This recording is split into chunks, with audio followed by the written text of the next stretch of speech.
muke ci gaba da ji na sha'anin tarbiyya.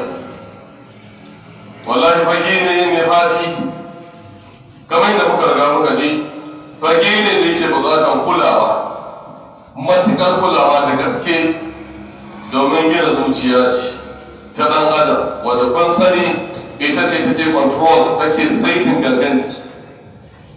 Ba makawa in ana so gangan jikin ya zama mai kyau, sai an kula da gina zuciyar wannan mutum tun yana ɗanye, kafin ya tashi ya amfani kanshi, ya amfani iyayen shi guda biyu, ya amfani jama'ar gari.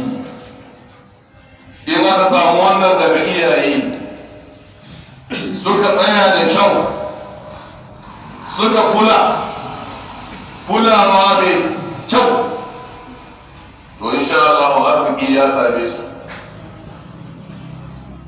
cikin gidan duniya, arziki ya same su a gidan lahira. Allah ka ba mu dacewa. Da haka ya koyi jama'a musulmi, a kudubobin mu guda biyu mun tattaɓo wurare wanda ya kamata iyaye uwa da uba su fara ɗaura ɗamara, saboda abin da suka haifa suka zo duniyar nan, domin su yi wa Allah abin da ya ce ya halice su saboda shi a jadon ‘ya'yansu. Ba za ka haifa ba kawai ka zama mai ido sai bukatar ka, ba za ta haifa ba ta sama ɗan ido sai bukatar ta kawai, sannan ta nuna mai tana son yi kaza, tana son ya bar kaza. A'a, dole ka gwada mai abin da muka ji a cikin hudubar cewa da me za a fara, da asalin ake farawa. Menene asalin? Nuna wa ɗan, nuna wa ‘yar wanda ya halice shi ya halice ta, da haƙoƙi da ke kan ainihin shi wannan ɗan na wanda ya halice shi, wanda ko hoton abin da Allah tabaraka wa ta'ala ya bada labari cikin suratul Luqman. Luqmanul Hakim ya fara da abin da Allah ce a fara da shi, shine ka zauna da ɗanka mai ka tambaye shi, ka zauna da yanka ka karantar da ita, ka tambaye ta, ba tsakaninka da ita ba ko tsakaninka da shi ba sai dai gaisuwa kawai. Akwai wata sallama domin ka raba shi da abin da in ya tashi ya zama ya yi ƙarfi zai fara cikin mummunan rayuwa.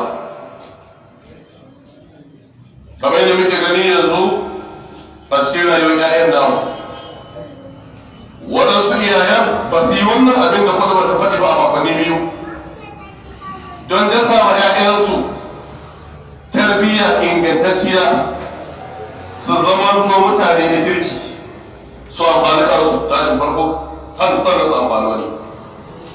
Mun ga abin da 'ya'yan namu suka kasance a kai saboda su kai da suka yi su iyayen, uwa da ba, uwa da uba. Malaman tarbiyya sun ce uwa ita ce farkon makaranta da ɗa.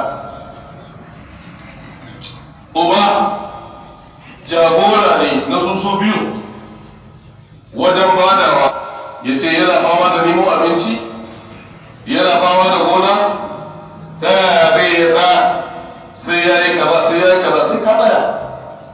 A yi kamata da zai fama kaɗan ba ta zo gidan bai sai daga sai ka nemo ta, to tun da ka nemo ta ta zo ta zama maka wani mutum yanzu da za ka ce fitar ki bar min gida, ba da ma ka tafi da su a nan gidan za ta bar maka ɗauka da ta same su. A shekara aikin naka ne da ya zama to dole sai ka ɗauki aikin kasa a gaba, domin aikin har ya fi sallah muhimmanci. Ya ku iyaye, Annabi sallallahu alaihi wa sallama ya ce zai alfahari da wannan al'umma ranar tashin alkiyama. To ba zai alfahari da waɗanda ba su samu tarbiyya ba ta addini, ba su samu tarbiyya ta rayuwa ba.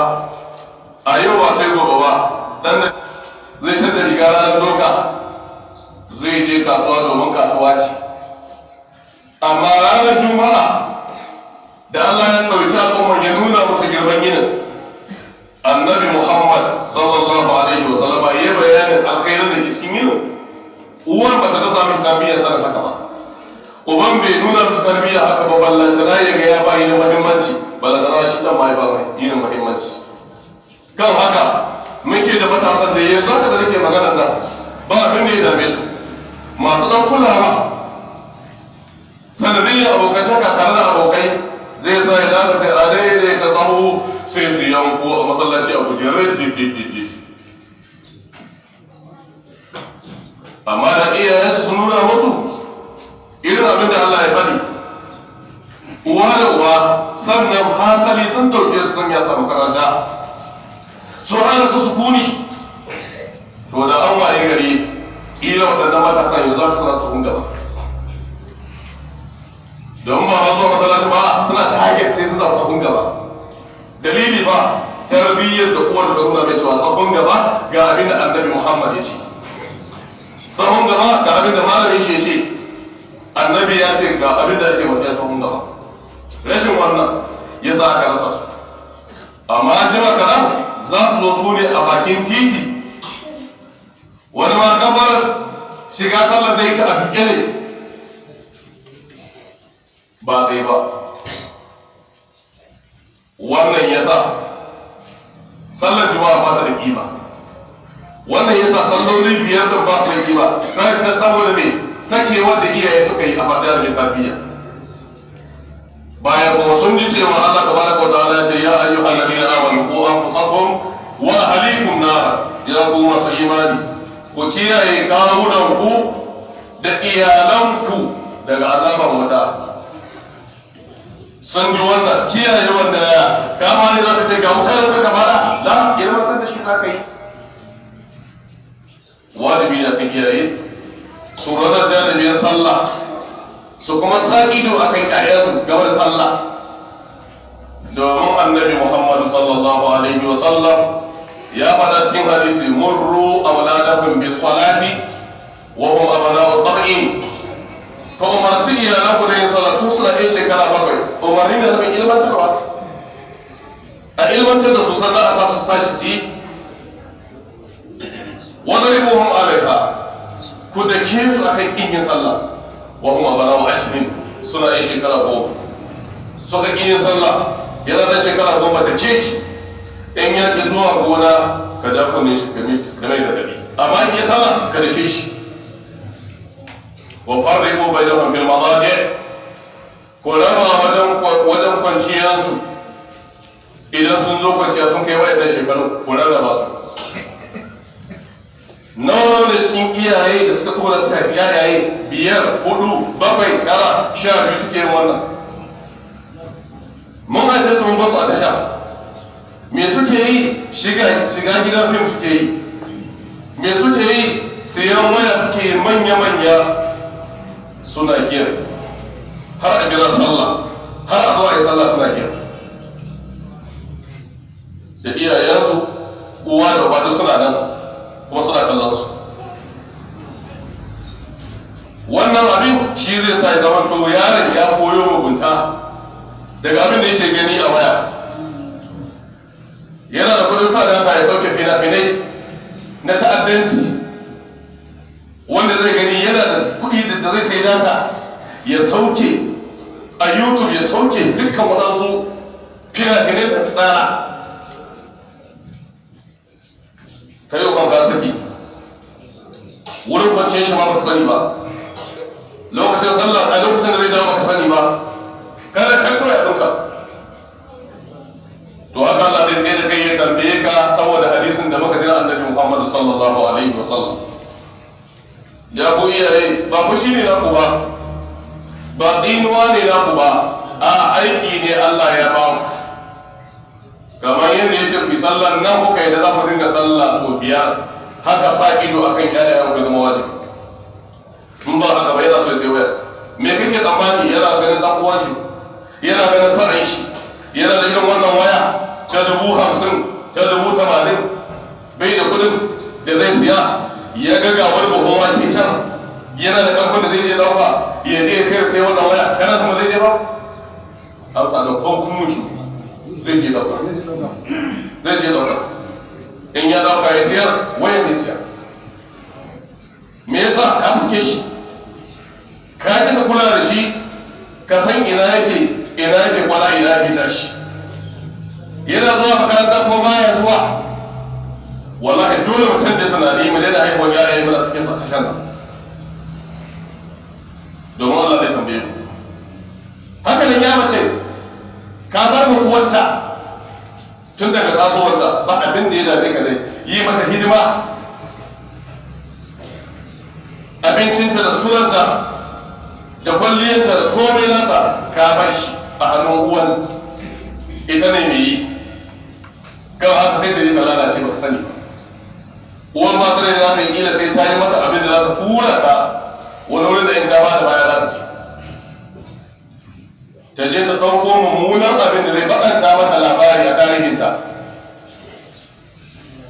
Wa ya sake? Kai ne ka sake, kai ka buɗe ƙofa domin aikin da Allah ya baka baka yi ba.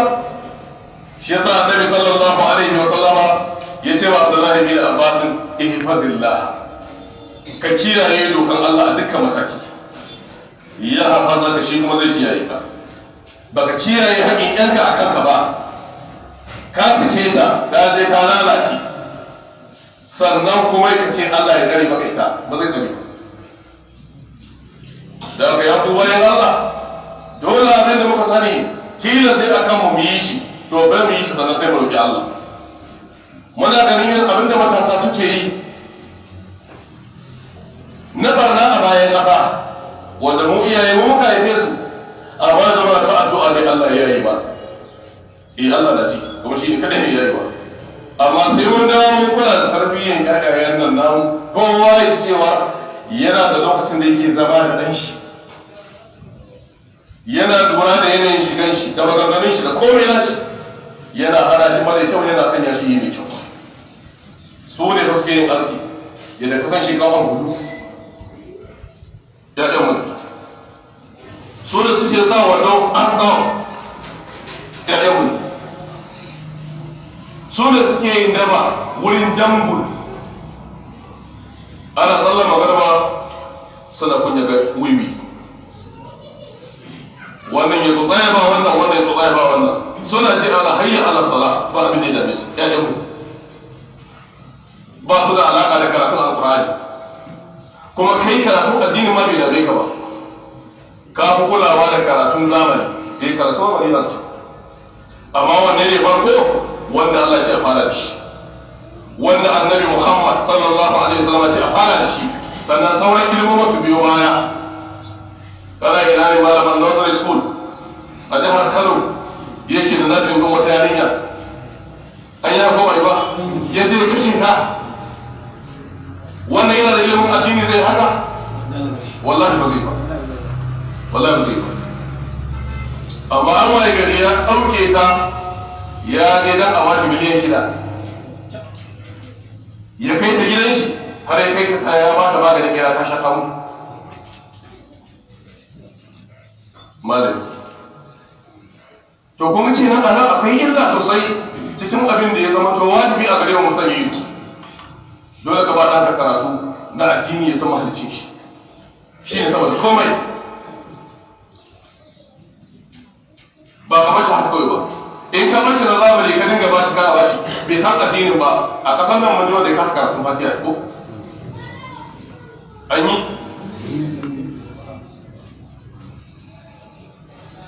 wanda ya ce ƙur'ani izu 80 ne, bai iya turanci ba? Ya iya. To kar mu yadda mu sake damar da muke da ita ta kwamci, mu dasa musu san Allah da sanin shi, mu dasa musu riko da sunnan Annabi Muhammad. Akwai makaratun da aka yi karatu, amma karatun ba na addini bane, waka ne. Tana so ake a karantar da su waka saboda maulidi ya zo a Iran. Ba shi da hadda kisu guda daga sabbi hisma rabbikal a'la zuwa min al-jinnati wan nas. Ka san wani abu ko yahudu sun san cewa musulmi Allah ya ba su kaifin kwakwalwa saboda karatun Qur'ani, kuma har suna karantar da su ƴaƴansu Qur'ani saboda su ci gajiyar yin amfani da karatun da kwakwalwa da sabu. Domin duk wanda Allah ya hore mai iya karatun Qur'ani yake iya karantawa, to duk ilimin da ba Qur'ani ba mai sauƙi. dan Allah kuma ya sauƙaƙe wa al'umma annabi Muhammad sallallahu alaihi wa sallam karanta wannan littafin da addace shi wa laqad yassarna al-qur'ana lidh-dhikri fa hal min muddakir. saboda ga wajibi ne mu kalli waɗannan ɓangarori wanda muka sake a janibin mu kokari mu dinke su, kowa ya sa ido a kan yaran shi. ko mun yi azabance masu shaye-shaye da suke shaye-shaye Allah madaukakin sarki ya raba su da shaye-shaye, mun ce amin. to in ba baka ja naka ba a ciki kamar yadda al'umma ne sama da shi kan nuna da illolin ba, to dan wani malami ya yi mun ya hawo bari ya faɗi ba zai tasiri a kushin shi. dan wani malami ya yi firi faɗi ba ga masallar juma'a, dan wani malami ya yi wa da asubahi dan ya da magariba, dan an yi wa da lokacin gamban ko an yi wa da jiha ko wani tare duk ba zai ce ba wanda ya fi uban shi bai gami shi wanda ba wanda zai samu shi. amma da zarar malami ya faɗi ba zai ce kwarai ba ya gami wanda ni da shi a ku duba annabawa su Allah ya yi ko amma sukan jawo ya su zauna su ce musu menene kuke ciki. kwana ya ƙara ya kusa ƙarewa suna tambaye su menene za ku bauta bayana. sai yi kuma yin addu'o'i Allah ya shirye da su ya shirye musu da zuriyarsu. ku duba annabi Ibrahim da aka jarabe shi ya aikata abin da Allah ya ce ubangiji tabaraka wa ta'ala ce na saka shugaba, sai ya ce ya ubangiji da zuriyata, sai ya ce mugayen cikin zuriyarka ba za su samu wannan. kaga suna kulawa da zuriyarsu, da zarar sun samu wani abu suna kulawa da zuriyarsu, saboda in ka zama mai kyau fatan ka baya da kyau. to kuma mun yi to kuma sai mun tsaya sannan mu ci gaba da yin addu'a. ba za ka ce ka musu tarbiyya ka dora sa ka tafarki ba ka tsaya kana addu'a kan abin da ya shafa al'amuran su, shi da zai yi shuwa cikin su. da ka yaku bayan Allah lalle wannan amana da Allah tabaraka wa ta'ala ya bamu zai tambaye mu kamar da manzon Allah sallallahu alaihi wasallam ya faɗa cikin hadisi kullukum ra'in wa kullukum mas'ulun an ra'iyati. dukkanin ku masu kiwo ne kuma kowannen ku za a tambaye shi kiwon da aka bashi.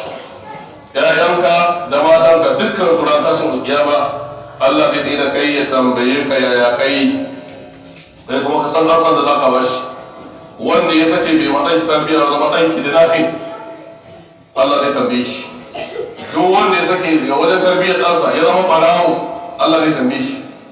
duk wanda ya sake ɗan shi zama mazinaci ko iska zama mazinaciya Allah zai tambaye shi. babu da ke koya wa Allah ka faɗa da bakinka. duk wanda ya sake ɗan shi zama to rayuwar shi kullum da ya maɓalla ne kawai Allah zai tambaye ka. duk abin da ma ɗan ka yi na alkhairi da tare da yabi Allah ka mai tarbiyya sai ya faɗa da kai ya tambaye ka ka faɗa da shi. don haka wajibi ne duk mu yi tunani da abin da Allah ke bamu musamman kashe shi a inda Allah da baraka ta'ala ya ce mai kashe. ba wai za mu kula da gangan jikin ƴaƴan mu bane kadai muna ba su ci muna ba su sha suna ci suna sha suna haɓaka suna kula musu sutura amma mu wasu jahilai za zama wani mun annoba a gidan su. wanda zaran yaro da ya ɓaci a nan garin a uzu ba Allah ya tsare zai hada baki ne da waɗansu lalatattun su zo suna yi ɓalla kamar yadda in ya gyaru zai dinga jawo alkhairi ya same ku amfana na bayan kuma su amfana. amma abinda muke gani na sake da babban kasai da muke yi sai in bazara ta yi da yake mafi yawan manoma ne za a gana a kira mu ne za mu je kaza amma in damunar da wuce kakan da wuce aka gyara amfani shi ke labar ruwa to yanzu wadansu ƴaƴan sun fara jawo karnuka suna ɗaura musu igiya za a je ina farauta za ta yi ihu a daji kuma sai su kona su sata.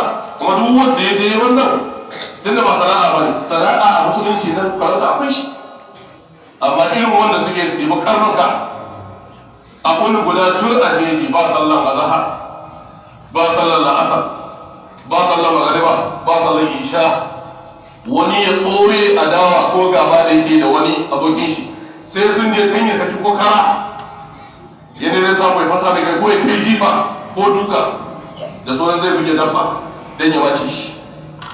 haka sukan yi domin su ɗau fasa ko salama gayya manufar kenan da wasu mafiya yawa suke zuwa to wannan ita ma illa ce.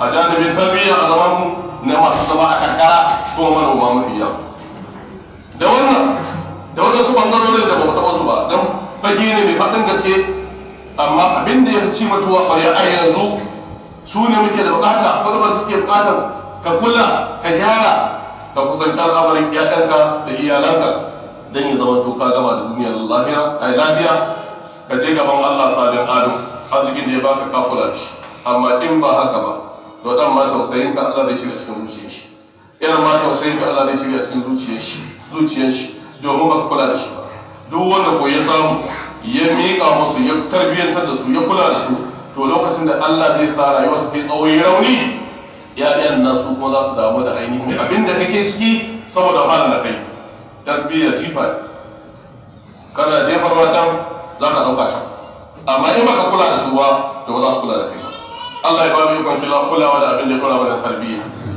wa alaikum assalam wa rahmatullah